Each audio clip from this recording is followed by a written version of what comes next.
नमस्कार, स्वागत है आपका न्यूज इंडिया में। मैं हूं आपके साथ अतुल प्रताप सिंह। जी हां, शुरू तुमने किया, खत्म हम करेंगे। ये कोई फिल्मी डायलॉग नहीं बल्कि वो लफ्ज है जो इस वक्त दुनिया की हवा में तैर रहा। ईरान ने खुली धमकी दी है और ये खुली धमकी खुल कर दी है। अब माहौल सिर्फ बातों का नहीं, बारूद का बनता जा रहा है। क्या ये सिर्फ बयानबाजी तक सीमित है या फिर वाकई में कुछ बड़ा होने वाला है? आज हम बात करेंगे उस खुली चेतावनी की जिसमें मध्य पूर्व से लेकर वॉशिंगटन और तेल अवीव तक सबका चैन छिन चुका है। ईरान का इरादा क्या है और क्या यह आग किसी और युद्ध की शुरुआत की एक झलक भर है?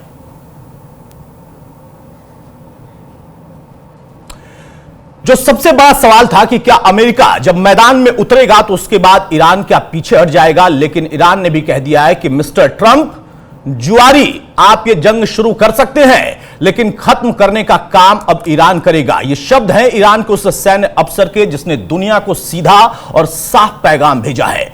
जंग अब सिर्फ धमकी नहीं है, यह हकीकत बन चुकी है। ईरान ने कहा कि अमेरिका ने उसकी पवित्र धरती को छूने की हिमाकत की है, अब जवाब जरूर आएगा। भारी, खेदजनक और ऐसा जो किसी ने सोचा भी नहीं होगा। अब जबकि पूरा विश्व ईरान के पलटवार का इंतजार कर रहा है, सुप्रीम लीडर अयतुल्ला अली खामनेई ने भी चुप्पी तोड़ दी है। उन्होंने कहा कि जायोनी दुश्मन ने बहुत बड़ा अपराध कर दिया है, हमारी सरजमी पर सजा जरूर मिलेगी। इस बीच सोशल मीडिया पर एक खौफनाक तस्वीर भी बहुत चर्चा में है, वायरल हो रही, जहां एक खोपड़ी जिसके माथे पर डेविड का सितारा, तो पैगाम साफ है, इजराइल और अमेरिका अब निशाने पर हैं। उधर अमेरिका ने भी चुप्पी नहीं साधी। विदेश मंत्री मार्को रूबियो ने चीन से अपील की है, ईरान को होर्मुज जलमर्रू मध्य बंद करने से रोकने की बात कही गई। दुनिया की सांसें थमी हैं, तेल, हथियार, कूटनीति और मिसाइल सब अब एक नाजुक डोर पर लटक रहे। तो सवाल अब यह नहीं कि जंग होगी या नहीं, सवाल यह है कि कब, कहां और कितना बड़ा विस्फोट होगा।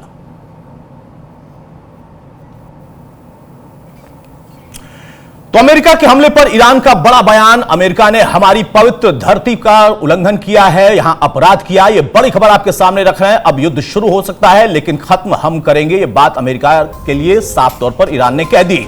जो आपने किया उसके परिणाम खेदजनक होंगे। जायोनी दुश्मन को सजा जरूर दी जाएगी, दी जा रही है, जिसकी शुरुआत है। और लगातार ईरान इजराइल पर हमले भी कर रहा है। अमेरिका ने अपनी तरफ से जब सीधा दखल दिया तो अब अमेरिका भी ईरान के टारगेट पर है। सिर्फ इजराइल तक मामला सीमित नहीं रह गया, बाकी कुछ और भी देश हैं वो साफ तौर पर कह रहे हैं कि हम ईरान के साथ खड़े हैं। उसमें रशिया भी है, उसमें चाइना भी है, उसमें जॉर्डन भी है। बहुत सारे देशों ने साफ तौर पर अमेरिका और डोनाल्ड ट्रंप के इस कदम का सीधे तौर पर कह सकते हैं कि वो कहते हुए दिखाई दिए कि वाकई अपराध था। अमेरिका को, डोनाल्ड ट्रंप को यह नहीं करना चाहिए था। अब सवाल इस बात का है कि इसका पूरे विश्व में, ग्लोबल तौर पर, वैश्विक तौर पर क्या असर होगा। अमेरिका की एंट्री और इस एंट्री के बाद भारत पर इसका असर क्या होगा? असर कई चीजों पर हो सकता है। जो तेल की कीमतें हैं उस पर भी एक सीधा असर इस पर दिखाई देगा, उसमें उछाल आएगा। होर्मुज जलमर्रू मध्य पर भी खतरा है। हुतियों ने भी अपनी तरफ से चेतावनी अमेरिका को दे दी है। शेयर बाजार में गिरावट का खतरा है जिसके संकेत भी दिखने लगे हैं। विदेशी निवेश पर असर इसका जरूर पड़ेगा क्योंकि एक अच्छा ट्रांजैक्शन हमारे साथ उनका रहा है। प्रवासी भारतीयों की चिंता और बढ़ गई है। हालांकि भारत सरकार लगातार प्रवासियों को लेकर आ रही है। जो नई चुनौतियां हैं व्यापार के हिसाब से बहुत ज्यादा बढ़ चुकी हैं और इसका असर भारत पर भी दिखाई देता है, वैश्विक तौर पर भी दिखाई देता है। लेकिन जो सबसे बड़ी चुनौती है कि युद्ध विराम के क्या कोई संकेत हाल फिलहाल में आते दिखाई दे सकते हैं या फिर नहीं दिखेंगे, क्योंकि अमेरिका खुलकर सामने आया, ईरान उससे ज्यादा खुलकर अपनी तरफ से बयान दे चुका है और सीधे तौर पर कह चुका है कि हमारी पाक जमीन पर एक अपराध किया गया है इजराइल के द्वारा और फिर डोनाल्ड ट्रंप यानी अमेरिका के द्वारा। अब इसके सजा का वक्त बाकी है, वो हम जरूर तय करेंगे। और इस बीच में एक बड़ी खबर आ रही है, उसका रुख कर लेते हैं। ईरान से बड़ी खबर, जहां पर इजराइल युद्ध पर आईएमएफ का बड़ा बयान सामने आया है। ईरान पर अमेरिकी हमलों से बढ़ी है आर्थिक अनिश्चितता, बढ़ी अर्थव्यवस्थाओं को खतरा बढ़ चुका है। ये आईएमएफ की तरफ से बात है। अमेरिका भी प्रभावित हो सकता है, आईएमएफ कहता है। सिर्फ भारत पर, भारत के साथ साथ अन्य देशों पर नहीं बल्कि तमाम जगहों पर अमेरिका भी उससे अछूता नहीं रहेगा। वहां पर भी इसका प्रभाव पड़ेगा क्योंकि जो युद्ध का ऐलान किया गया था तब तक तो मामला शायद हाथ में था, लेकिन अब जब अमेरिका ने खुलकर युद्ध छेड़ दिया, अमेरिका के उस युद्ध छेड़ने के बाद ईरान ने खुलकर यह कह दिया कि हम भी सजा देने के लिए पूरी तरह से तैयार हैं। अपराध आपने किया, सजा हम देंगे, मुकर्रर हम करेंगे। हम इसके पहले के इतिहास को याद नहीं करेंगे कि अमेरिका ने किसको किसको किन किन देशों को बर्बाद कर दिया, किन बड़ी हस्तियों को उसने नेस्तनाबूद कर दिया या फिर जमींदोज कर दिया। हम तय करेंगे और सजा जरूर देंगे। तो अमेरिका के हमले पर ईरान का बड़ा बयान भी सामने आया। अमेरिका ने हमारी पवित्र धरती का उल्लंघन किया है, यहां पर अपराध किया है। आपने युद्ध शुरू कर दिया, आप युद्ध शुरू कर सकते हैं, लेकिन खत्म करने का काम हमारा है और हम करके रहेंगे। अमेरिका को परिणाम भुगतने के लिए कह दिया है। ईरान ने जायोनी दुश्मन को सजा दी जा रही है। खोपड़ी के माथे पर डेविड का सितारा, यह तस्वीर जब निकल कर आई तो वहां से बहुत सारे सोशल मीडिया पर संवाद शुरू हो गए, बहुत सारे मैसेजिंग शुरू हो गए। अब यहां पर सवाल इस बात का है कि ईरान का जो पलटवार होगा वो कितना घातक होगा। तो ईरान इजराइल जंग में अमेरिका की एंट्री हो चुकी है। भारत पर इसका असर क्या होगा? तेल की कीमतों में जो उछाल का हम जिक्र कर रहे थे, उसका भी यहां पर एक अपने आप में बड़ा सवाल खड़ा हो चुका है। जो जलडमरू मध्य है वहां पर भी खतरा बढ़ गया है। शेयर बाजार में गिरावट का खतरा भी दिखाई दे रहा। विदेशी निवेश पर असर इसका साफ तौर पर दिखाई देगा और भारतीयों की चिंता, जो प्रवासी भारतीय, हालांकि भारत की सरकार ने बहुत सफलतम प्रयास किया, अपनी नीति, कूटनीति और रणनीति के तहत हजारों लोगों को वापस लाने में सफल रहे हैं और लगातार जो फ्लाइट्स हैं वो आ भी रही हैं, लेकिन वहां पर उनके बीच में कहीं ना कहीं डर का माहौल है या फिर खतरा बरकरार है। ये ऐसी तस्वीरें हैं, ये ऐसी चर्चाएं हैं जो कि अपने आप में बहुत खास हो जाती हैं और उन लोगों के लिए परेशानी बढ़ा सकती हैं जिनके परिवार भारत में हैं, उनके परिवार के लोग वहां पर हैं जो वापस लौटना चाहते हैं और सरकार उनको लाने के सफलतम प्रयास कर रही है, लेकिन अभी भी कुछ लोग वहां पर फंसे हैं। हमारे साथ हमारे सहयोगी अशरफ जैदी जुड़ चुके हैं। नहीं, अशरफ साहब हमारे साथ ईरानी स्कॉलर जुड़ेंगे, उनसे बात करेंगे। उसके पहले मेरे सहयोगी अली हमारे साथ हैं। अगर मैं पीसीआर टीम से जानना चाहूंगा, क्या अली हमारे साथ मौजूद है इस वक्त? चलिए, अली हमारे साथ अभी जुड़ेंगे। उसके पहले अशरफ जैदी साहब से हम चर्चा की शुरुआत कर लेते हैं। इसका ईरानी स्कॉलर है जैदी साहब। जो इस वक्त की तस्वीर है, जंग का ऐलान नहीं है, जंग छिड़ चुकी है और जब जंग छिड़ गई तो अमेरिका ने एक कदम उठाया, इजराइल पहले से अपना एक्शन ले रहा था, ईरान ने कह दिया हमारी जमीन पर अपराध हुआ है, हम इसकी सजा मुकर्रर करेंगे। यह जंग कहां तक जाती दिख रही है?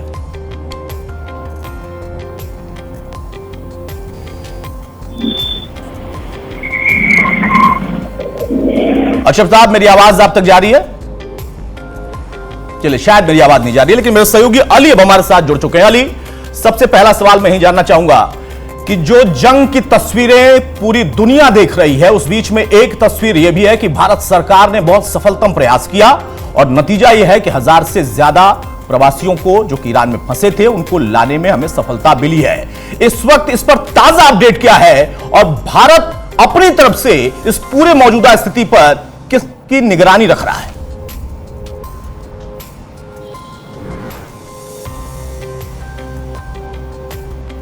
देखिए, बिल्कुल रजत, जो भी ईरान में पढ़ने वाले छात्र थे, चाहे वो एमबीबीएस की पढ़ाई हो, चाहे वो धर्म गुरु की पढ़ाई हो, जो भी छात्र पढ़ाई वहाँ कर रहे थे अतुल, वो वहाँ से वापस इंडिया के लिए आ चुके हैं। जो भी भारत की अगर बात करें, भारत ने अपनी एक ऐसी भूमिका निभाई है जो बहुत सराहनीय है। वो इसलिए क्योंकि जो भी छात्र वहाँ से वापस आए एयरपोर्ट पर, जब मीडिया ने उनसे बात की तो उनका साफ तौर पे कहना था कि एम्बेसी ने बहुत मदद की, भारत सरकार का बहुत बहुत शुक्रिया। भारत सरकार को भी ईरान सरकार ने बहुत ज़्यादा अच्छे रिश्ते जताते हुए हम लोगों को खाने पीने की चीज़ें मुहैया कराई, साथ के साथ हमको स्पेशल प्लेन से बिजनेस क्लास टिकट से भेजा है। यानी कि साफ तौर पर ये कहा जो भी वहाँ पर छात्र गए हुए थे कि जो भारत भेजे गए हैं वो बहुत सफलतापूर्वक ही उनको वहाँ से निकाला गया, जहाँ क्योंकि ईरान के कुम शहर और मशहद शहर में ही सबसे ज़्यादा इजराइल की तरफ से हमले किए गए थे और सबसे ज़्यादा जो छात्र पढ़ने वाले हैं वो कुम यूनिवर्सिटी में और इसके साथ साथ मशहद के जो बड़े बड़े मरकज़ बने हुए वहाँ पर पढ़ते हैं। बड़ी तादाद में भारत के भी उसमें छात्र हैं, दुनिया भर से वहाँ पर लोग पढ़ने आते हैं। ये भी माना जाता है कि एमबीबीएस की पढ़ाई जो सबसे ज़्यादा अच्छी और सस्ती है वो इस वक्त ईरान में है, तो इसी के मद्देनज़र तमाम लोग ईरान का रुख करते हैं। भारत ने अपना मैसेज साफ किया, लेकिन अगर आप वॉर की बात करें तो वॉर में भी अतुल सबसे बड़ी बात यह है कि जब से अमेरिका इस पूरे मामले में बीच में कूदा है। यानी कि ईरान और इजराइल की वॉर में जब से एंट्री अमेरिका की हुई है तब से अमेरिका के अंदर खुद अमेरिका का विरोध हो रहा है। यानी कि डोनाल्ड ट्रंप का सबसे ज़्यादा विरोध हो रहा है, चाहे वो अमेरिका की राजधानी हो, न्यूयॉर्क हो, वॉशिंगटन हो, तमाम ऐसे बड़े शहर हैं जहां लगातार विरोध किया जा रहा है। और वो विरोध इसलिए किया जा रहा है क्योंकि इंटरनेशनल गाइडलाइन ये है कि जब दो देशों में आपस में जंग हो रही हो और तीसरे देश के कूदना चाहता हो उस लड़ाई में तो पहले उसे इंटरनेशनल परमिशन लेनी होती है, लेकिन अमेरिका ने ऐसा नहीं किया। इसी के मद्देनज़र ईरान में खुद ईरान ने अपने अब टीवी चैनल्स के माध्यम से जवाब देते हुए कहा कि ये शुरुआत की है अमेरिका ने, लेकिन ख़त्म इसे ईरान करेगा। यानी कि ईरान ने भी अपना मैसेज साफ कर दिया है कि ईरान भी पीछे नहीं हटेगा। और इसी के चलते लगातार चाहे इजराइल के तेल अवीव हो या तमाम बड़े शहरों उन पर लगातार अभी भी मिसाइल के अटैक हो रहे हैं, लगातार मिसाइलें गिर रही हैं, लोग बेहद परेशान हैं। अतुल, अली एक जल्दी से सवाल, उसके बाद मैं अशरफ साहब के पास जाऊंगा। मेरा सवाल यह है कि क्या अगर हम टू द पॉइंट इस टॉपिक को देखें कि जिन लोगों को लाया गया उनसे आपकी कोई बातचीत हुई है, उन लोगों ने क्या बताया कि वहां से कितनी मदद मिल रही है? भारत की सरकार तो अपनी तरफ से प्रयास कर रही है, लेकिन जो आपस में कोऑर्डिनेशन है वो कितना सक्सेस है? क्योंकि स्थिति अब धीरे धीरे विकट होती जा रही है। परेशानी उन लोगों के लिए है जो वहां फंसे हैं, परेशानी उन लोगों के लिए है जो इस देश में है, उनके परिवार के लोग वहां हैं।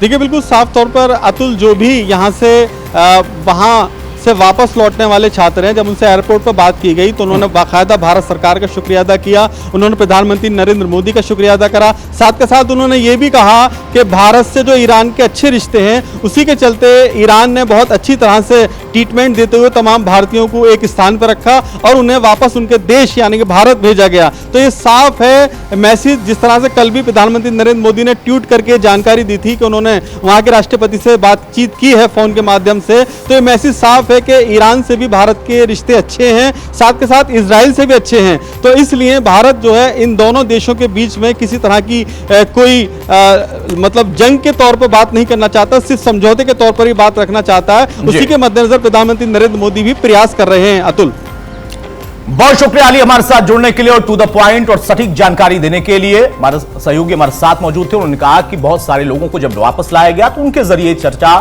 आम हो गई कि भारत सरकार के प्रयास बहुत सफलतम है, लेकिन अभी भी जो मौजूदा स्थिति है या तो लगातार बदलाव उसमें आ रहे हैं, उसके बाद चुनौती बड़ी है। हमारे साथ अशरफ जैदी साहब, ईरानी स्कॉलर, लगातार मौजूद हैं, बहुत स्वागत है अशरफ साहब आपका।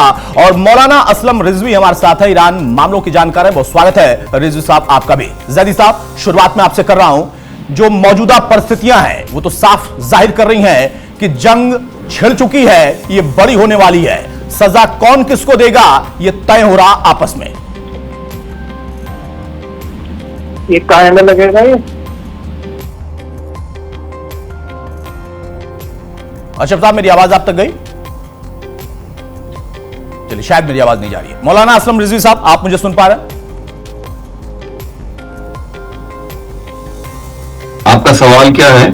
सर, मेरा सवाल यह है कि जो मौजूदा परिस्थितियां हैं और पिछले 24 घंटे के जो बदलाव हैं, अमेरिका का हिट करना ईरान पे और उसके बाद बैकफायर ईरान की तरफ से, एक तरफ वो मिसाइलें भी दाग रहा है इजराइल पर और साथ में अमेरिका को भी सीधे तौर पर बोल दिया कि आपने अपराध हमारी पाक जमीन पर किया है, सजा मिलकर रहेगी।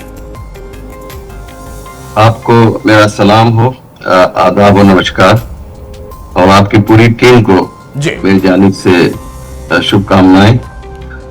सवाल आपका बहुत ही खूबसूरत है, बहुत उम्दा है, और यही सवाल तकरीबन हर एक के जहन में है कि कल अमेरिका ने जो ईरान पर हमला किया, ये वो हमला है कि जो खुद अमेरिका को राजी नहीं कर पा रहा है।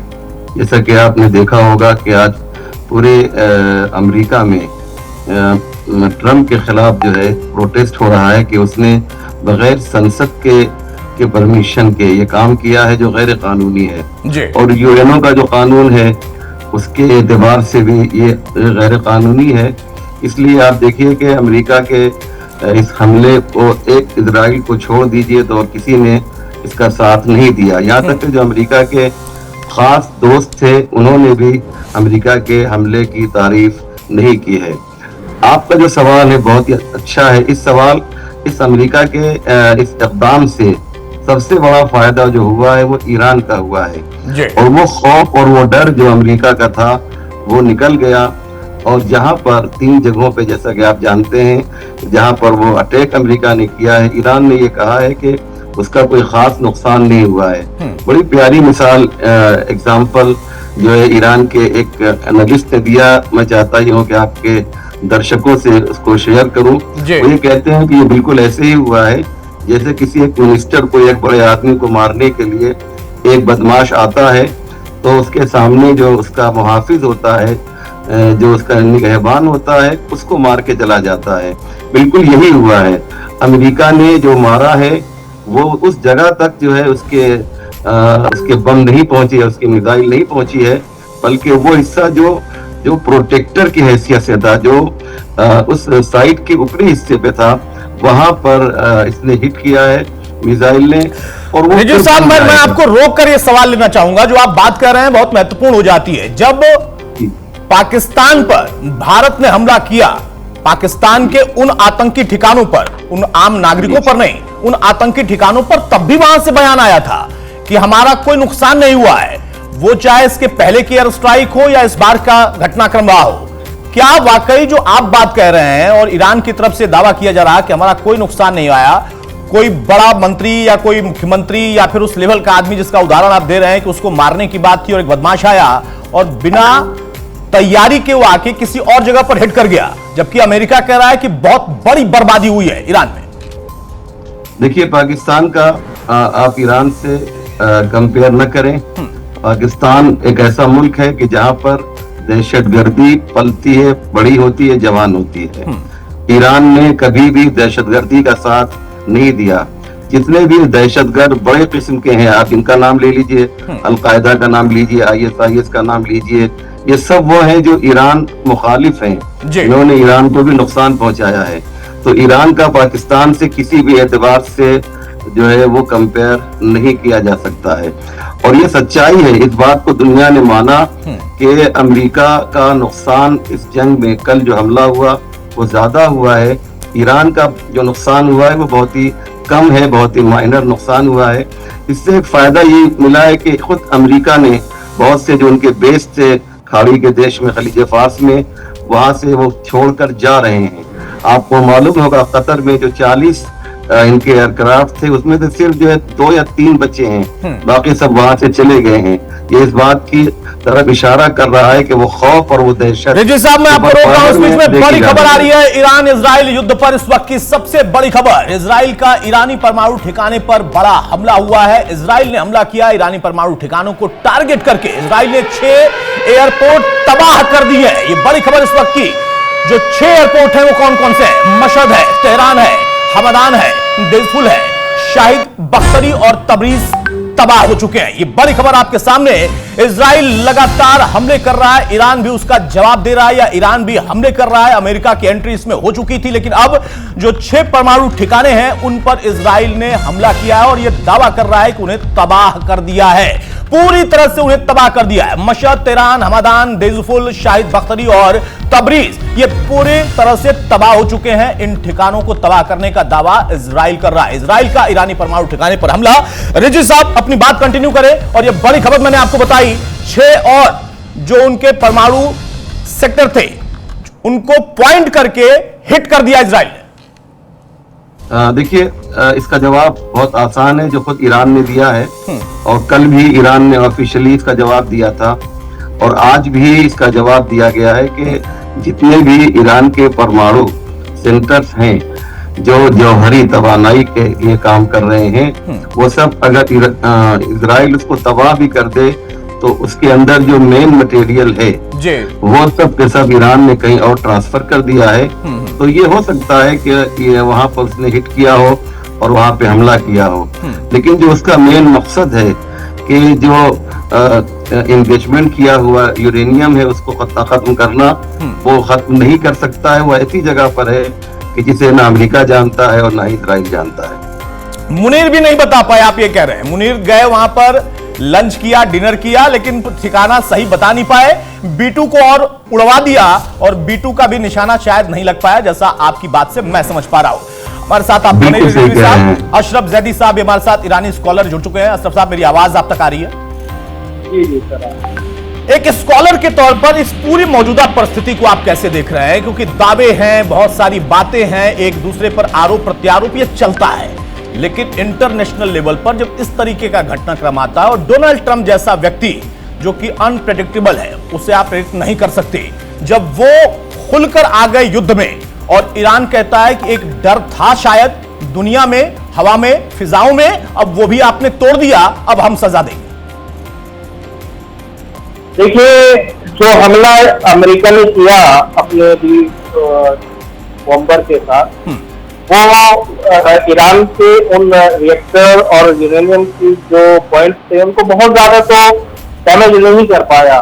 और अब इसराइल का ये दावा कि हम कर देंगे, जो उसका सुपर पावर जिसको मानता है, जो उसका बाप कहलाता है, वो नहीं कर पाया, तो इसराइल के बस की बात नहीं है। हाँ, मुसलसल इस जंग में इसराइल रोजाना रात दिन ईरान के मुख्तलिफ एरियाज के ऊपर बम्बारमेंट कर रहा है, लगातार टारगेट कर रहा है, लेकिन ईरान ने इस जंग को अब सीरियस लिया है और ईरान मुसलसल इसराइल को टारगेट कर रहा है।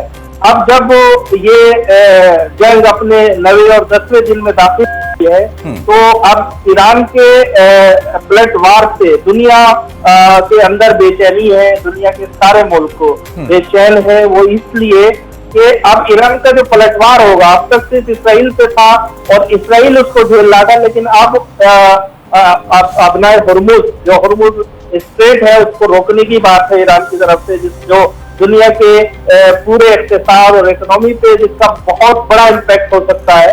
इसके अलावा जो ईरान का जो पलटवार है उसका मुंतज़िर अमेरिका भी है, क्योंकि अमेरिकन सारे बेसेस जो मिडिल ईस्ट के अंदर है, वेस्ट एशिया के अंदर है, अरब देशों के अंदर मौजूद है, अफगानिस्तान से लेके पाकिस्तान और फिर अरब के दूसरे देश कुवैत से लेके बहरीन और खाड़ी के और कई देशों में, वो सब हैरान है, परेशान है कि ईरान किस तरह इसका बदला लेगा। देखिए, इस वॉर के अंदर इसराइल और अमेरिका को बहुत जल्दी है, लेकिन ईरान इसमें जल्दबाजी के मूड में नहीं है और इसराइल और अमेरिका के उसके बरखिलाफ ईरान इस जंग को जीतना चाहता है। उसके एक सैन्य कमांडर ने आज सुबह एक ब्रीफिंग में बोला है कि ईरान दुनिया को हैरान करेगा, ईरान दुनिया को अचंभित करेगा पलटवार करके, और दुनिया फिर इसराइल और अमेरिका जैसा देश पलटवार करेगा। बड़ी खबर आप बता रहे हो। मैं आपको जैदी साहब बताऊं कि मेरी पीसीआर टीम कह रही है कि हम एक ब्रेक लेंगे। मैंने कहा कि ब्रेक नहीं लेंगे, क्योंकि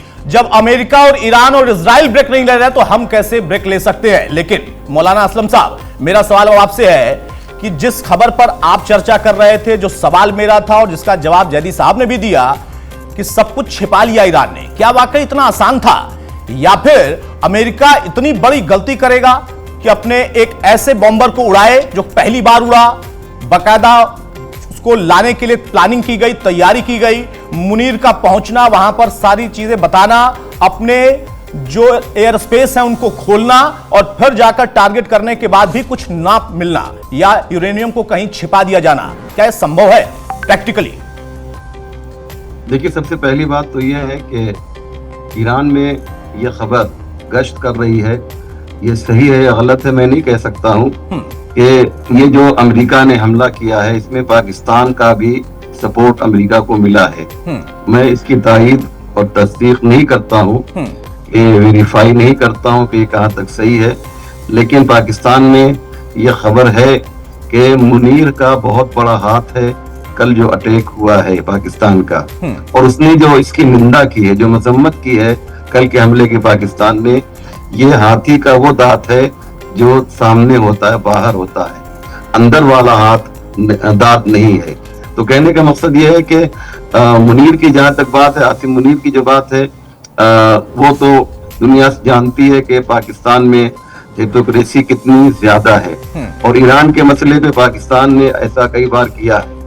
लेकिन जहां तक आपका ये कहना है कि क्या इतना बड़ा काम ईरान छुपा सकता है, तो इसका जवाब ये है कि वो ईरान के जिसने कई हजार मिसाइलें छुपा रखी हैं, जिस दिन फ्राइडे को, जुमे को सुबह को जो पहली बार इजराइल ने हमला किया था तो यही कहा था कि हमने मिसाइल सिटी को तबाह और बर्बाद कर दिया है। लेकिन उसके बाद देखिए आज कितने दिन हो गए, ईरान कंटिन्यू मिसाइल इजराइल की तरफ भेज रहा है। ये इस बात की दलील है कि जो पूरी सिटी को जो है छिपा सकता है, वो 400 किलो यूरेनियम जो है, जो इनरिच्ड यूरेनियम, उसको नहीं छिपा सकता है।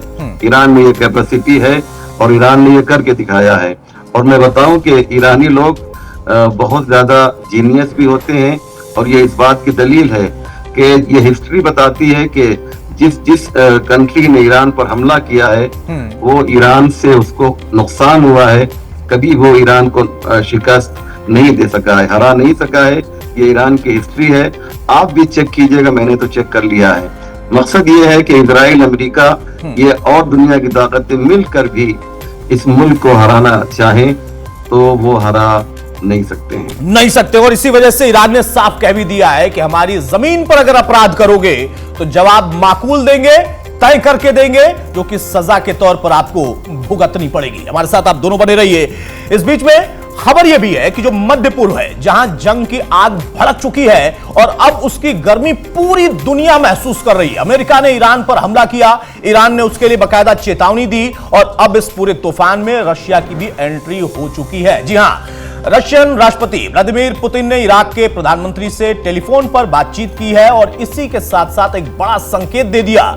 क्रेमलिन ने साफ कहा है कि हमें गहरा खेद है इस नई तबाही पर जो कि मध्य पूर्व में फैल रही है। ये शब्द है रूस के आधिकारिक प्रवक्ता दिमित्री पेस्कोव के। लेकिन बात यही नहीं रुकी। जब उनसे पूछा गया कि क्या रूस ईरान की मदद करेगा तो जवाब आया, तेहरान को क्या चाहिए ये जानना होगा, फिर तय होगी मदद की सीमा। यानी साफ है कि रूस अब इस संकट को सिर्फ देख नहीं रहा बल्कि कदम कदम पर हालात का जायजा भी ले रहा। और अगर ईरान ने मदद मांगी तो रशिया पीछे नहीं हटेगा। तो क्या तीसरे विश्व युद्ध की बुनियाद तैयार हो चुकी है? क्या तेल से उठती लपटें अब परमाणु हथियारों तक पहुंचेंगी? और इस पूरी हलचल में भारत को क्या करना चाहिए, हम आपको क्रियोग्राफी के जरिए भी दिखाते हैं कि असल में स्थिति जो गंभीर बनी है, इस पर रशिया की एंट्री हो जाती है, पुतिन की तरफ से एक कॉल ले ली गई है, बातचीत हो चुकी है। अब यहां पर तेहरान की जरूरत क्या है, इसको देखने के बाद, तय करने के बाद ही वो कदम आगे बढ़ाएंगे, कदम उठाएंगे। लेकिन वो कदम क्या होगा, उसका असर क्या होगा, ये अपने आप में सोचने की बात है। और पूरी दुनिया इसी वजह से बहुत बारीकी से तमाम पहलुओं को देख रही है। और कई लोग ये कह रहे हैं कि असल में इस बार डोनाल्ड ट्रंप से गलती हो गई, इस बार इजराइल से गलती हो गई। लेकिन बड़ी तादाद में कुछ वो भी लोग हैं, वो भी देश हैं जो कह रहे हैं कि नहीं, ईरान ने वाकई हद पार कर दी थी, इसलिए जवाब उसको देना पड़ा। अमेरिका ने चेताया, अमेरिका ने बताया, लेकिन जब वो नहीं माना, अपनी तरफ से कदम बढ़ाता रहा, उसके बाद ये होना ही था। लेकिन इजराइल और ईरान के बीच की जो लड़ाई है, वहां पर दूसरे पहलू हैं। वो कहते हैं कि असल में इनकी कोई सीमा विवाद नहीं है, लेकिन फिर भी ईरान लगातार इजराइल के साथ इस तरीके की हरकतें करता रहा, लगातार उकसाता रहा। अगर आप सुनेंगे, नेतन्याहू ने जो बात कही है कि हम कितनी तादाद में आए थे यहां पर, कितने रह गए थे और हमारे पीछे कौन कौन से देश पड़े थे, किसी ने हमारा साथ दिया नहीं, लेकिन हम तब भी लड़े थे, हम अब भी लड़ रहे और हम आगे भी लड़ते रहेंगे। ये तमाम चीजें हैं, लेकिन उनका परिणाम क्या होगा? हमारे साथ दोनों मेहमान हैं। मौलाना असलम रिजवी साहब, जो ईरान की मौजूदा स्थिति है, जिस पर आप भी कह रहे हैं, जैदी साहब भी कह रहे हैं कि नहीं, वो बिल्कुल फाइटर की तरह लड़ रहा है और अमेरिका के बॉम्बर का उसने खस्ता हाल कर दिया, उसको डाइवर्ट कर दिया, या फिर उन ठिकानों पर हमला हुआ जहां पर उसके पास कुछ था ही नहीं, उसने छिपा लिया था। लेकिन पूरी दुनिया पर इसका क्या असर पड़ रहा है भारत के लिहाज से? और जो मध्य पूर्व का एशिया, वहां पर इस वक्त हलचल बहुत ज्यादा बढ़ गई है। बहुत सारे देश, कंट्रीज, वो ईरान के साथ खुलकर खड़े हो गए हैं। हूतियों ने कह दिया है कि हम भी टारगेट करेंगे अमेरिका को। बिल्कुल सही कहा आपने। इस वक्त मिडिल ईस्ट के अंदर एक बहुत बड़ी हलचल है और दुनिया जो है डरी हुई है कि क्या होने वाला है। जैसा कि आपने शुरू में तमाम बातों को बयान किया, मैं उसी को और आगे बढ़ा दूं जो आपकी बात है कि ये जो मसला एटम बम का है, अमेरिका भी जानता है कि ईरान के पास कोई एटम बम नहीं है और ईरान ने कोई एटम बम बनाया भी नहीं है। उसका इरादा क्या है, इरादे को कोई भाप नहीं सकता है, लेकिन ईरान ने कोई एटम बम बनाया नहीं है। ये सिर्फ ईरान को डराने की एक चाल थी, क्योंकि आप जानते हैं कि IAEA ने भी कह दिया था कि ईरान कोई बम नहीं बना रहा है, और न ही उनको कोई इस बात की पहचान मिली है कि वहां पर ईरान में कोई बम बना रहा हो। लेकिन ये सब कुछ इस बुनियाद पे था कि इजराइल को खुश करना था अमेरिका को, और उसने इजराइल को खुश करने के लिए पत्थरों के ऊपर बम गिराए, पहाड़ों के ऊपर बम गिराए, ताकि इजराइल को जो है मुतमईन किया जा सके। लेकिन इसका असर जो है उल्टा हुआ। पूरी दुनिया ने डोनाल्ड ट्रंप के इस अमल की शिद्दत से निंदा की है, और कुछ मुल्क तो ऐसे भी हैं जो खुल के आ गए, जो कभी भी अमेरिका के खिलाफ नहीं बोलते थे। मैं एक दो नाम कहिए तो ले लूं। बिल्कुल ले, खुल कर ले। फॉर एग्जाम्पल आप देखिए सऊदी अरबिया, जो एक तरह से अमेरिका ही का एक जिसे कहा जाए कि प्रॉक्सी है, लेकिन उसने भी जो है डोनाल्ड ट्रंप के इस अमल की जो है शिद्दत से मजम्मत की। ये इस बात की दलील है कि यहाँ पर ईरान जो है इंटरनल और एक्सटर्नल पॉलिसी के एतबार से हमें मजबूत नजर आ रहा है। मैं इसलिए नहीं कि मैं ईरान में रहा हूँ और मैं ईरान के बारे में जानता हूँ, मैं इसलिए ईरान का साथ दे रहा हूँ। सच्चाई ये है कि इस वक्त ईरान दुनिया में एक एतबार से अकेला पड़ गया है, वो ये है कि मीडिया में ईरान का कोई साथ देने वाला नहीं है। आप जैसे सच्चे पत्रकार कम हैं जो सच्चाई का साथ दे रहे हैं। मैं नहीं कहता हूं कि आप ईरान का साथ दीजिए। मैं जिस चैनल पे भी गया हूं सबसे एक ही गुजारिश की है कि आप खुद जो है समझिए। मिसाल के तौर पे जैसे हिजबुल्लाह को और हमास को आतंकवादी संगठन कहा गया, ये क्यों ये लोग कहते हैं? क्योंकि वेस्टर्न मीडिया ने कहा है, जबकि हिंदुस्तान ने, भारत ने इनको आतंकवादी संगठनों में नहीं रखा है। आप चेक कीजिएगा तो जो आतंकवादी जो ऑर्गेनाइजेशन है उनकी लिस्ट में ना ही हिजबुल्लाह है ना ही हमास है। लेकिन चूंकि वेस्टर्न कंट्रीज जो है इन्हें आतंकवादी कहते हैं, लिहाजा हम भी कहेंगे, ये सही नहीं है। मैं आपसे भी गुजारिश करूंगा और तमाम चैनल वालों से कि जैसे आप जैसे चैनल सच्चाई दिखा रहे हैं, प्लीज जो है कैरी ऑन, इसी को कंटिन्यू कीजिए। बिल्कुल सर, जो हकीकत है उसे बयां करना जरूरी है, और हकीकत के इर्द गिर्द ही बातें भी होती हैं, सवाल भी होते हैं, जवाब भी होते हैं। लेकिन एक हकीकत और भी है जिस पर मैं चाहूंगा कि आप थोड़ा सा और फोकस करें। हम ईरान का जिक्र करते हैं, हम अमेरिका की इस कदम का जिक्र करते हैं कि ट्रंप ने गलत कदम उठा दिया, गलत एंट्री मार दी, लेकिन इजराइल को हम छोड़ नहीं सकते। इजराइल की जो स्थिति थी, ये कहा जा रहा है, और आप भी बहुत महत्वपूर्ण तरीके से इन तमाम बातों को बारीकी से समझते होंगे, जानते होंगे। इजराइल कह रहा है कि हम तो अपनी दुनिया में थे, हमें छेड़ा क्यों? हम तो बार बार कह रहे थे कि आप अपने काम करिए, कोई सीमा का विवाद नहीं है, कोई और तकरार नहीं है। लेकिन ईरान जानबूझकर उसे टारगेट कर रहा था, और तब हमने जवाब दिया था। तो इजराइल का असल इस वक्त सच क्या है और किस परिस्थिति में वो है? ये बात जो है इजराइल पे कम से कम अच्छी नहीं लगती है कि जो ये कह रहा है कि ईरान ने हमको छेड़ा क्यों। इजराइल ने क्या किया दुनिया जानती है। इजराइल कोई कंट्री नहीं था, असल में वो फिलिस्तीन है। ये कुछ यहूदी थे जो परेशान हाल, वो तकरीबन 70-80 साल पहले फिलिस्तीन में आए और उन्होंने वहां पर जमीनें खरीदना शुरू की। वहां के मुसलमानों ने इनका इस्तकबाल किया, वेलकम किया, इन्हें गले लगाया, इन्हें प्यार किया। लेकिन उसका बदला उन्होंने ये दिया कि आहिस्ता आहिस्ता वो वहां की जमीन खरीदते गए। और वही काम जो ईस्ट इंडिया कंपनी ने किया था कि इंडिया में आकर जो है कंपनी खोली और पूरे हिंदुस्तान पे कब्जा कर लिया था अंग्रेजों ने। यही सूरत हाल तकरीबन मैं कहूंगा कि फिलिस्तीन के साथ भी हुई। और उसके बाद चलिए आपने कब्जा किया, आप प्यार से रहते, मोहब्बत से रहते, आपने आहिस्ता आहिस्ता वहां पर जो है ऐलान किया कि फिलिस्तीन कोई हुकूमत नहीं है। ये बिल्कुल ऐसे ही है साहब कि जैसे मैं आपके घर में घुसूं, आपका 3 बेडरूम का फ्लैट हो और उसमें मैं ताकत के बल पे घुस जाऊं, और उसके बाद फिर दुनिया ये कहे कि साहब 2 बेडरूम फ्लैट जो है मौलाना असलम को दे दिया जाए और एक आपको दिया जाए। ये सही है क्या?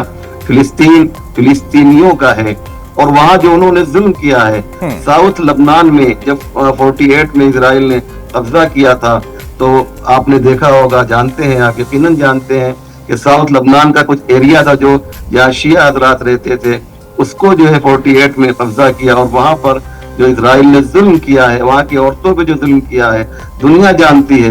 मैंने कहा कि हमारे पास मीडिया नहीं है कि हम सच्चाई को बयान कर सकें, हम जालिमों के जुल्म को बयान कर सकें। अगर वहाँ के हालात आप जो है लबनानियों से पूछिएगा तो रोंगटे खड़े हो जाएंगे कि 48 के बाद साउथ लबनान में जब इन्होंने कब्जा किया था, तो कब्जा करने के बाद किस तरह से वहां पर इन्होंने जुल्म बर्बरियत किए थे, किस तरीके से वहां पर वहां की औरतों के साथ जो उन्होंने रेप किया था, मैं कहना नहीं चाह रहा था। और उसी के बदले में ये जो है हिज़्ब अमल, पहले हिजबुल्लाह के पहले हिज़्ब अमल तैयार की गई, और वहां के जो लीडर थे मुसर सदर, ये ईरान की क्रांति से पहले की बात मैं कह रहा हूँ। लोग कहते हैं साहब हिजबुल्लाह को ईरान ने जन्म दिया है। हिजबुल्लाह को ईरान ने जन्म नहीं दिया है, बल्कि इजराइल के जुल्म ने जन्म दिया है। याद रखिएगा, जब एक चींटी भी जो है वो हाथी के पैर के नीचे आती है तो अपना डिफेंस करती है। डिफेंस का इख्तियार जो है मजलूम को है। ये चींटी बताती है, देखो मैं हाथी से लड़ नहीं रही हूँ, बल्कि दुनिया वालों को एक सबक दे रही हूँ, एक लेसन दे रही हूँ, एक पैगाम दे रही हूँ कि अगर तुम कमजोर ही क्यों ना हो, लेकिन जालिमों से मुकाबला करो। हिजबुल्लाह ने मुकाबला किया तो हिजबुल्लाह को आतंकवादी संगठन बना दिया। ये क्रांतिकारी लोग थे। मैं ईरान में रहा हूँ, मैंने वहाँ पे स्टडी की है, मेरे बहुत से लबनानी दोस्त हैं। जब वो ये सारे वाकयात बयान करते थे तो हमारे आंखों में आंसू आ जाया करते थे कि इतना जुल्म, तो कोई ना कोई तो उठे जो जालिमों का मुकाबला करे। ईरान ने जालिमों के खिलाफ मजलूम का साथ दिया है, और बस यही मैं कहना चाहूंगा। ठीक है, रिजवी साहब हमारे साथ बने रहिए, जैदी साहब भी हमारे साथ हैं। इस बीच में एक बड़ी खबर आ रही है, उसका रुख कर लेते हैं। ईरान इजराइल युद्ध पर इस वक्त एक और बड़ी खबर आपके सामने रख रहे हैं। टेलीविजन स्क्रीन पर इजराइल से निकालेगा फ्रांस, अपने फ्रांसीसी नागरिक फ्रांस निकालेगा, मिलिट्री प्लेन भेजेगा फ्रांस। इजराइल में 2.5 लाख फ्रांसीसी नागरिक इस वक्त रह रहे थे, ये आंकड़ा है, और अब इनको वापस लाने की तैयारी फ्रांस कर रहा। भारत पहले से ही कदम उठा चुका है। भारत की सरकार ने जो मौजूदा परिस्थितियां थी, जिस तरीके के संकेत मिल रहे थे, उनको जानते हुए, भांपते हुए, समझते हुए, अपनी कूटनीति के तहत, अपनी रणनीति के तहत, ईरान से चूंकि भारत के अच्छे संबंध भी रहे हैं, तो लगातार अपने विमानों के जरिए उन लोगों को लाने की कोशिश कर रहा है। अब यह कदम फ्रांस भी उठाएगा। फ्रांस भी इजराइल में रह रहे, जो ईरान से भारत आ रहे हैं वो अलग, लेकिन इजराइल में जो रह रहे हैं फ्रांस के लोग, उन्हें फ्रांस वापस ले जा रहा है, क्योंकि दोनों देशों के बीच में और अब अमेरिका के आने के बाद 3 देशों के बीच में जो मौजूदा स्थिति बनी है, उसके बाद अपने नागरिकों की सुरक्षा के लिए तमाम देश प्रयास कर रहे हैं। जैदी साहब, मेरा सवाल यह है कि अब तमाम देश, जो खबर मैंने बताई कि अपने नागरिकों को ईरान से, इजराइल से निकाल रहा है, भारत भी उसमें शामिल है, वो उनके लिए जिम्मेदारी भी है। लेकिन दूसरी तरफ इस पूरे मामले में जब हम देखें कि 3 देशों के बीच की लड़ाई, यानी 2 देशों के बीच में तीसरा एंट्री मारता है, और फिर उसके बाद वहां पर सबसे अहम कि जो बात रिजवी साहब ने कही कि एक ऐसा देश जो कि खुलकर कभी अमेरिका खिलाफ नहीं बोलता, वो भी कहता है कि नहीं, गलत किया। जो गल्फ कंट्रीज है, उसके साथ साथ जो मध्य पूर्व में स्थिति बनी है, हूती विद्रोहियों ने कह दिया है कि अगर ऐसा चलता रहा तो हम भी अमेरिका के खिलाफ रहेंगे, हिट करेंगे, सीधा हिट करेंगे। इन देशों की खुलकर एंट्री होना, रशिया का आना, चाइना का आना, ये कितनी बड़ी चुनौती इजराइल के लिए और अमेरिका के लिए?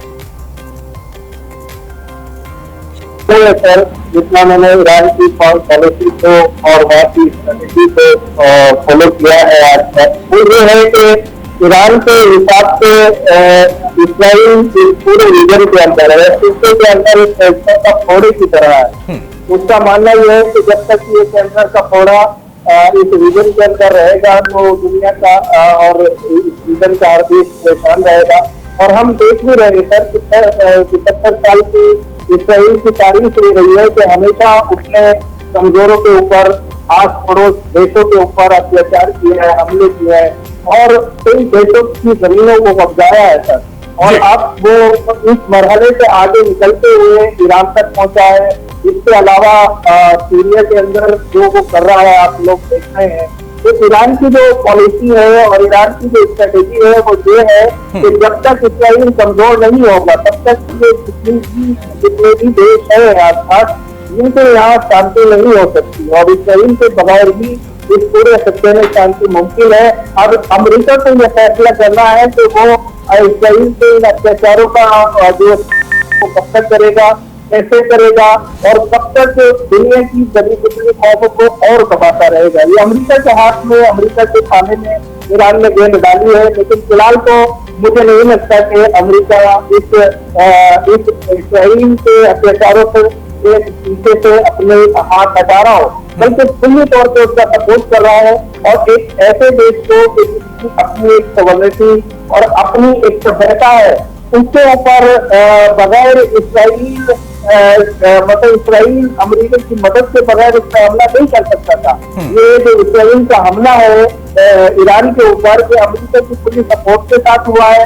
और अब जब से अमेरिका ने ये क्राइम किया है, ये एग्रेशन किया है, तो इसके जो अवाकिब हैं, इसके जो नताइज हैं, या निहायत ही खतरनाक होने वाले हैं। और एक तरीके से अमेरिका ने न फकत ये खुद की फोर्सेस को इस मनमंदी में, बल्कि दुनिया के दूसरे ममालिक को, दूसरे ममालिक और दूसरे देशों के जो बिजनेस है, उनके ऊपर एक बड़ा खतरा लाके खड़ा कर दिया है। और इस पूरी जंग का जिम्मेदार इस वक्त अमेरिका है। अगर तेल की कीमतें बढ़ रही है, अगर दुनिया का बाजार मुतजलजिल हो रहा है और उसके अंदर दुनिया की जो सप्लाई लाइन है, अगर उसके ऊपर खतरा है, तो वो सबका सब सिर्फ अमेरिका की मनमानियों और अमेरिका की गुंडागर्दी की वजह से आज ये सब दुनिया को देखना पड़ रहा है। और मैं समझता हूँ अगर ये दुनिया है गई अमेरिका के एक छत्रवार के नीचे रहकर अमेरिका को सपोर्ट करती रहेगी, तब तक दुनिया का कोई भी देश सुकून से नहीं रह सकता। लिहाजा अब वक्त है सब अपने तरीके से एहतजाज दर्ज कराएं और अमेरिका की जिस तरह की पॉलिसीज है दूसरे देशों को लिए उसको खत्म करने के लिए अपने अपने तरीके से वो कोशिश करें। अमेरिका के इस हमले को कंडम करना चाहिए हर अक्लमंद को, हर उस देश को जिससे जो अपने को आजाद कहता है अपने यहाँ वो। क्योंकि कल आज ईरान के ऊपर हमला हुआ है, कल कोई और देश भी अगर किसी टेक्नोलॉजी के मैदान में आगे बढ़ना चाहेगा, किसी इल्मी पेशरफ के मैदान में आगे बढ़ना चाहेगा, तो कल यही अमेरिका और यही इसराइल उसको भी टारगेट करेंगे। लिहाजा अगर कोई देश चाहता है वो तरक्की करे, अगर कोई देश चाहता है वो टेक्नोलॉजी अपने यहाँ डेवलप करे और नई जो टेक्नोलॉजी है उनको विकसित करे, तो ये अमेरिका को बर्दाश्त नहीं है। और जब अमेरिका को बर्दाश्त नहीं है तो इस तरह की पॉलिटिक्स का दुनिया के हर देश को इसकी मुखालफत करनी चाहिए, एहतजाज करना चाहिए, प्रोटेस्ट करना चाहिए और इस गलत नीतियों का खात्मा अब इस दुनिया से होना चाहिए। वरना ये दुनिया बगैर शांति के कब तक जिएगी ये कुछ मालूम नहीं है। बहरहाल एक युद्ध है, अब ये युद्ध शुरू हुआ है। मैंने पहले इस युद्ध को जीतना चाहता है, इसीलिए ईरान को बहुत जल्दी नहीं है पलटवार करने का, ईरान को जल्दबाजी नहीं है। एक तरफ हम देख रहे हैं नेतन्याहू चाहता है कि बस अब हमारे ऊपर हमला ना हो, पलटवार ना हो। अमेरिकी फोर्सेस भी चाहती है हमारे ऊपर हमला और पलटवार ना हो। वो लगातार अरब के जो रूलर्स है उसके गुलाम है और दूध देने वाली गाय की तरह है उनके लिए। वो मुसलसल उन बादशाहों के जैसे ईरान को पैगाम और ईरान को मैसेजिंग करा रहे हैं कि हम ईरान से कहो जो पलटवार न करे तो हम ये कर सकते हैं, हम बैठ सकते हैं। ईरान पिछले कई सालों से मुज़ाकरात की मेज पे बैठा हुआ था। आपने मुज़ाकरात की मेज पे बिठा के धोखा दिया है और जब धोखा दिया है तो अब इसका खमियाजा बहरहाल पूरी दुनिया को भुगतना पड़ेगा। बिल्कुल सही बात है, इसको खारिज नहीं कर सकते हैं। और जो मौजूदा परिस्थितियां हैं वहां पर अमेरिका भी जो अमेरिका के अंदर के विद्रोह को देखते हुए सोचने पर मजबूर हो रहा होगा कि आखिर क्या यह कदम हमने गलत उठा लिया। जब जंग के बादल मंडरा रहे हो उस बीच में मुलाकातों का दौर भी शुरू होता है। हम अगली खबर की तरफ बढ़ रहे हैं। आपको बता दें कि इस बीच में पाकिस्तान के प्राइम मिनिस्टर की मुलाकात होती है एम्बेसडर से। मुलाकातों का सिलसिला लगातार अलग अलग देशों के तमाम जो बड़ी हस्तियां उनके बीच में हो रहा है। अब जंग के बादल तो मंडरा रहे हैं और एक एक मुलाकात यहां पर बहुत कूटनीति के साथ होती है।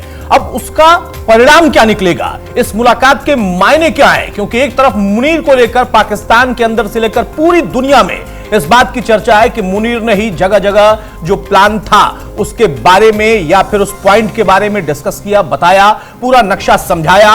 ट्रंप ने समझा, वहां के सैन्य प्रमुख ने समझा और उसके बाद B-2 उड़ान भर देता है। B-2 को कवर करने के लिए उसके साथ भी विमान आते हैं। अब यहां पर सवाल यह है कि जब जंग के बादल मंडरा रहे हैं उस बीच में मुलाकातों के मायने क्या है? कूटनीति, हथियार, इन दोनों चीजों का इस्तेमाल हो रहा, बातचीत भी हो रही है। हर मुस्कान के पीछे कुछ बड़े इशारे छिपे होते हैं। जी हां, ऐसा ही हुआ इस बार इस्लामाबाद में, जहां पर ईरानी राजदूत ने पाकिस्तानी प्रधानमंत्री से मुलाकात की और ये मुलाकात बहुत अहम थी। माहौल गर्म है, दुनिया पूरी टेंशन में, और ऐसे में दो पड़ोसी मुल्कों के बीच ये बातचीत कई सवाल भी खड़े करती है। क्या ईरान पाकिस्तान से समर्थन चाहता है या फिर समर्थन देने की स्थिति में पाकिस्तान है? कोई खास संदेश लेकर पहुंचे थे राजदूत? यह भी सवाल है। इस मुलाकात के असल में मायने क्या हैं और इस मायने के बीच में मुनीर कहां है?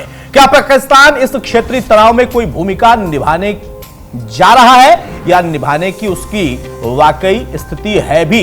इसको हम कह सकते हैं कि हैसियत। क्या पाकिस्तान की इतनी हैसियत है कि वो ईरान की मदद कर पाएगा या ईरान को पाकिस्तान की जरूरत है? ईरानी राजदूत की पाक पीएम से बड़ी अहम मुलाकात हुई। इस्लामाबाद में यह मुलाकात होती है, मध्य पूर्व तनाव को लेकर बातचीत होती है, कूटनीतिक हलचल तेज हो चुकी है और राजनयिक संदेश या समर्थन की चर्चा हो रही है। रिजवी साहब, इस पर मैं आपकी टिप्पणी चाहूंगा।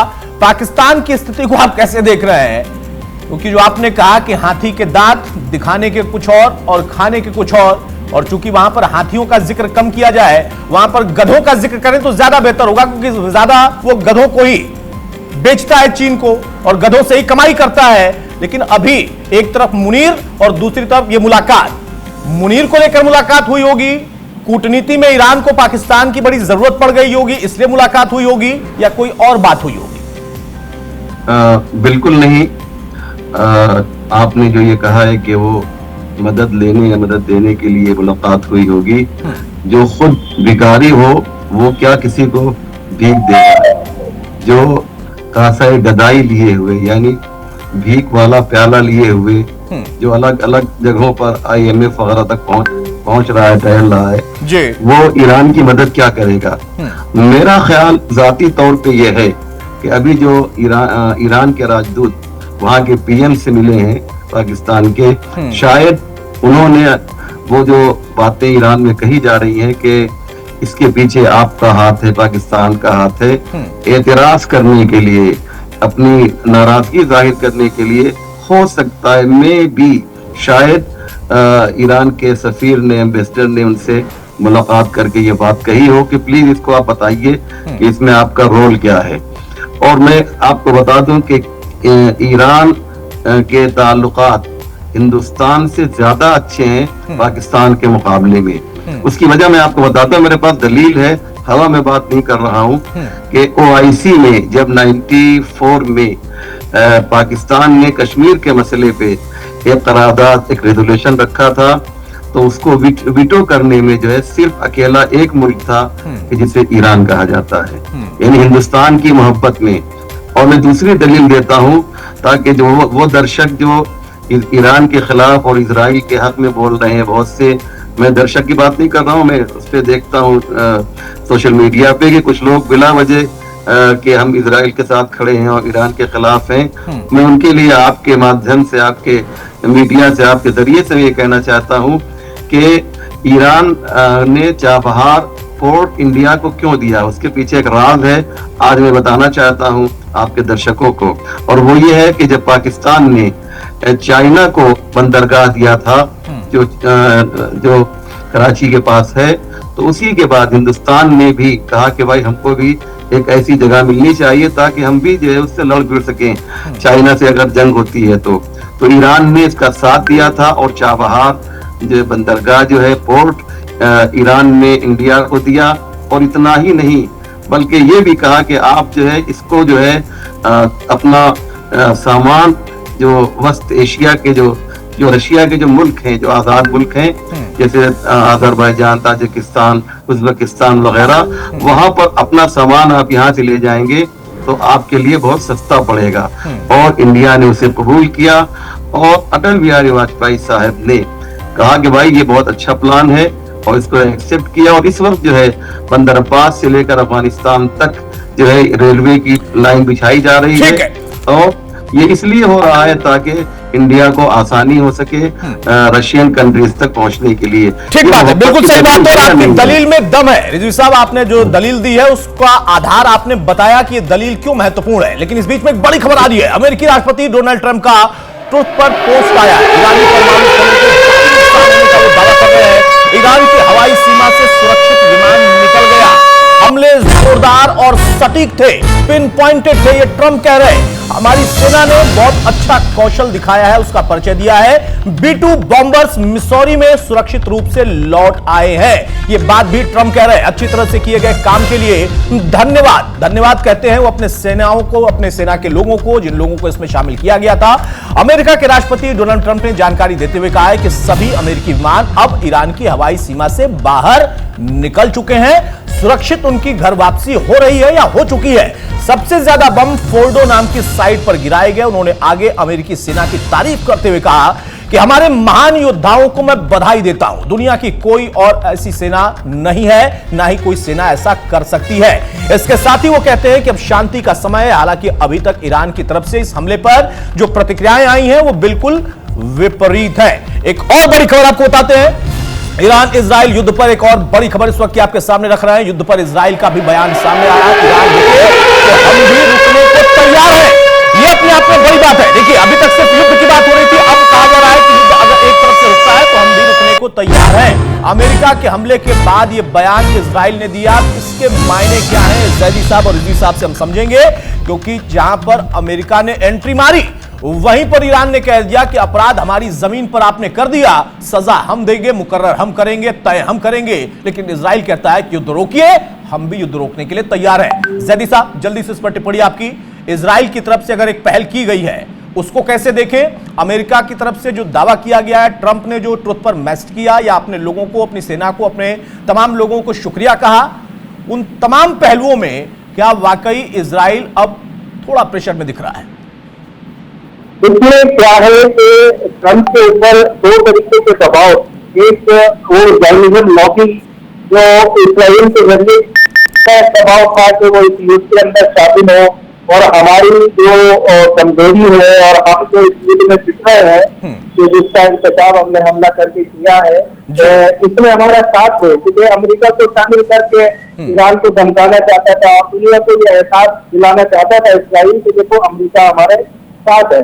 दूसरा ये कि एक दबाव उसका अपने अमेरिका के लोगों का है, क्योंकि ट्रंप जो इक़्तिदार में आए हैं वहां की सत्ता को उन्होंने समझाया है, वो ये कहते समझाया है कि मैं युद्धों को खत्म करूंगा, युद्धों का खात्मा करूंगा और शांति और अमन दुनिया में कायम करूंगा।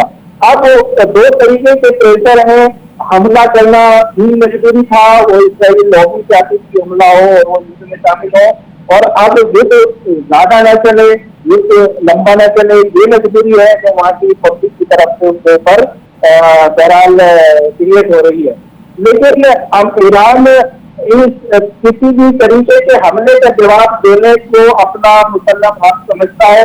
उसके वज़ीर खारजा ने, उसके फॉरेन मिनिस्टर ने बार बार ये कहा है कि हमले का जवाब जरूर दिया जाएगा। किस तरह दिया जाएगा इसका फैसला वहां की आप कोशिश करेंगी, और मैं समझता हूँ ईरान फैसला कर चुका है और हमले का जवाब मुसलसल इस्राइल को तो मिल ही रहा है, लेकिन अब अमेरिकी फोर्सेस भी अलर्ट के ऊपर है। अमेरिकी देशों हम कह सकते हैं जैदी साहब, हम कह सकते हैं कि शायद अब जितना कुछ हो चुका उसके बाद अब ईरान भले कह रहा है कि हम जवाब देंगे और जवाब देने में सक्षम है, लेकिन इजराइल की तरफ से एक पहल की गई है कि अगर आप युद्ध रोकते हैं तो हम भी उसके लिए तैयार हैं। युद्ध की शुरुआत भी इस्राइल की तरफ से की गई है। यस, युद्ध रोकना शुरुआत उनसे हुई थी, लेकिन अब ईरान ने कह दिया है अब आपने किया है, खत्म हम करेंगे। शुरुआत आपने की है, अमेरिका या इजराइल दोनों को शामिल कर ले, लेकिन खत्म ईरान करेगा, यह बात ईरान ने कह दी है। इस बीच में रशिया की बात करें तो रशिया में मॉस्को में खासतौर पर एक खास मुलाकात होती है, जहां पर रूस के राष्ट्रपति पुतिन ने ईरान के विदेश मंत्री अब्बास अरागची से बातचीत की। मध्य पूर्व की गर्माहट के बीच ये मुलाकात शायद एक नई उम्मीद लेकर आ सकती है और एक मौका उन रास्तों को खोजने का दे सकती है जहां से निकाला जा सके कि जटिल संकट जो है इस वक्त गहराया हुआ, उससे हम बाहर कैसे निकलेंगे। रशिया और ईरान मिलकर कोई बड़ा प्लान तैयार कर सकते हैं, या फिर सिर्फ एक राजनीतिक हवा है या राजनीतिक मुलाकात के तौर पर हम देख सकते हैं। हालांकि इसके पहले रशिया ने अपनी तरफ से कई चीजें स्टेप वाइज रखी थी। पुतिन और ईरानी विदेश मंत्री की अहम मुलाकात, और इस मुलाकात के बड़े मायने निकल सकते हैं। मध्य पूर्व का हम बार बार जिक्र कर रहे थे, वहां पर संकट गहराया है और इस संकट के बीच में अमेरिका इजराइल दोनों को लग रहा है कि शायद गलती हो गई क्या। अमेरिका के हमले से ईरान में तबाही तो है, लेकिन जो ईरान कह रहा कि कि हमने अपना यूरेनियम भी बचा लिया और साथ में अमेरिका के इस पूरे हमले को हमने डाइवर्ट कर दिया। हमारे साथ रिजवी साहब हैं। रिजवी साहब, बहुत जल्दी से एक फाइनल कमेंट आपका चाहूंगा, बहुत शार्प। ये रशिया का जो एंगल है, इसको आप कैसे देखते हैं? देखिए, आज की दो खबरें बहुत बड़ी हैं जो आपके चैनल के जरिए से ब्रेकिंग न्यूज के तौर पे पेश की जा सकती है। पहली खबर तो ये कि इजराइल ने ये ईरान से कहा कि अगर ईरान युद्ध रोक दे तो हम रुकने के लिए तैयार हैं। आप मुझे इंसाफ से बताइए कि क्या यही बात उसने हमास के साथ कही थी? यही बात उसने जो है हिजबुल्लाह के साथ कही थी? इसका मतलब ये है कि ईरान और है, हिजबुल्लाह और हमास और है। बिल्कुल सही बात है। माफी चाहूंगा रिजवी साहब, बहुत इस वक्त हमारे पास समय की थोड़ी सी पाबंदी है। बहुत शुक्रिया, बहुत अच्छी चर्चा आपने की है, बहुत सटीक जानकारी आपने दी। बहुत शुक्रिया जैदी साहब आपका भी। तो मौजूदा दौर में सबसे बड़ी बात यही है कि शुरू तुमने किया, खत्म हम करेंगे। ईरान कह रहा, इजराइल कह रहा कि युद्ध रोको, तो हम भी युद्ध रोकने को तैयार हैं। बाकी और मुल्कों ने कहा ट्रंप गलती कर दी आपने। नमस्कार।